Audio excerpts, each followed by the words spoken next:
দোসরা মে মাধ্যমিকের রেজাল্ট পরীক্ষা শেষের ৭০ দিনের মাথায় ফল ঘোষণা করবে মধ্যশিক্ষা পর্ষদ। দীর্ঘ প্রতীক্ষার অবসান। 2025 শিক্ষাবর্ষে তোমরা যারা মাধ্যমিক পরীক্ষা দিয়েছিলে, অবশেষে তোমাদের রেজাল্টের দিনক্ষণ ঘোষণা হলো।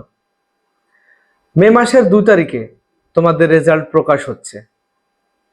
আজকে আমি তোমাদের জানাবো তোমরা কিভাবে রেজাল্ট দেখবে আর কত নম্বর পেলে তোমরা পাস করবে।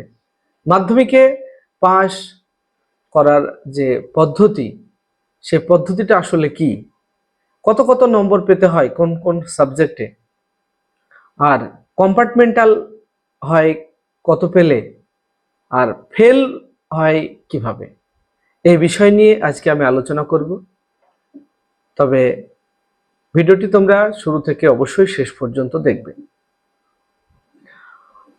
আমাদের মধ্যশিক্ষা পর্ষদের যে রুলস, আমাদের WBBAC West Bengal board of secondary education এর যে পাস সিস্টেম, সেটা হলো প্রত্যেকটা সাবজেক্টে তোমাকে 34% নম্বর পেতে হবে টোটাল 100-র মধ্যে।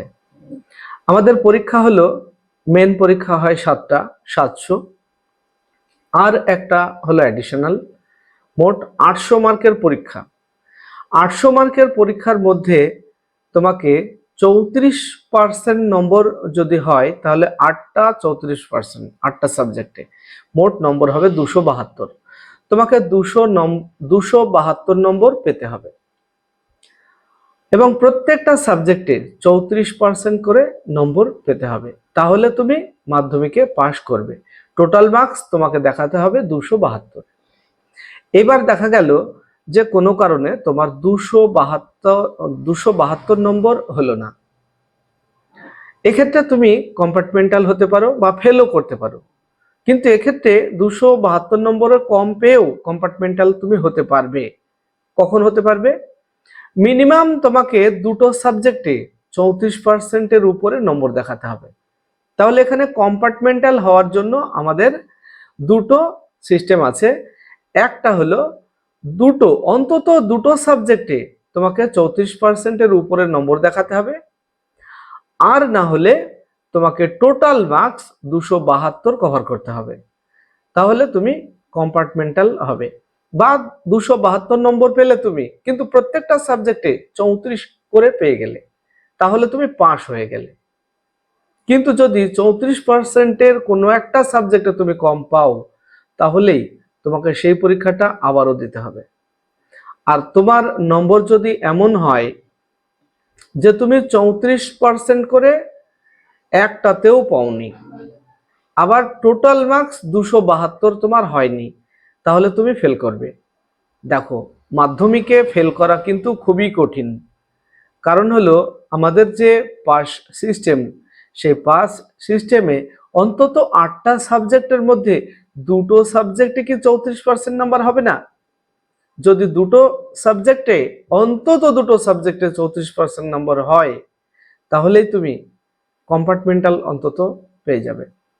অথবা যদি 34% নম্বর কম হয়, সেক্ষেত্রেও কোনো একটা সাবজেক্টে দেখা গেল 80-90 হয়ে গেল, বা আর একটা সাবজেক্টেও এরকম নম্বর হয়ে গেল, এইভাবে তুমি 272 নম্বর কভার করলে, তাহলেও তুমি কম্পার্টমেন্টাল পাবে।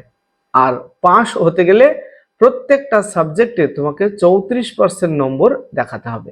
এই হলো আমাদের পাসিং সিস্টেম। এরপর দেখো তোমরা রেজাল্ট কিভাবে দেখবে। এই সঙ্গে তো ফার্স্ট ডিভিশন জানো, ডিভিশন হিসাবে যদি আমরা ধরি, যদিও বর্তমানে গ্রেড সিস্টেমে রেজাল্ট হয়, সেক্ষেত্রে তোমাদের ডিভিশনটা আমরা মৌখিকভাবে বলেই থাকি। তো ডিভিশন যদি আমরা বলি, তাহলে 45% সেকেন্ড ডিভিশন, 60% যদি নম্বর তুমি পেয়ে থাকো তাহলে ফার্স্ট ডিভিশন, আর 75% নম্বর যদি পেয়ে থাকো তাহলে তোমার স্টার নম্বর। এইভাবে আমরা নম্বর বিভাজনটা করে থাকি। আর সেই সঙ্গে বর্তমানে আমাদের গ্রেড সিস্টেম আছে।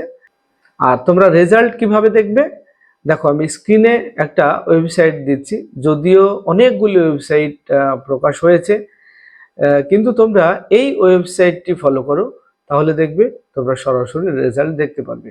তাছাড়া অনেকগুলি ওয়েবসাইটেই রেজাল্ট দেখা যাবে। আমি ওয়েবসাইটটি স্ক্রিনে দিয়ে দিচ্ছি, তোমরা দেখে নাও, বা আমি ডেসক্রিপশনেও লিঙ্কটি দিয়ে দেব। তোমরা রেজাল্ট যখন প্রকাশ হবে তোমাদের মে মাসের 2 তারিখে, তখন তোমরা এই লিঙ্কে ক্লিক করে, ডেসক্রিপশনে গিয়ে লিঙ্কে ক্লিক করে তোমরা রেজাল্টটা দেখে নেবে।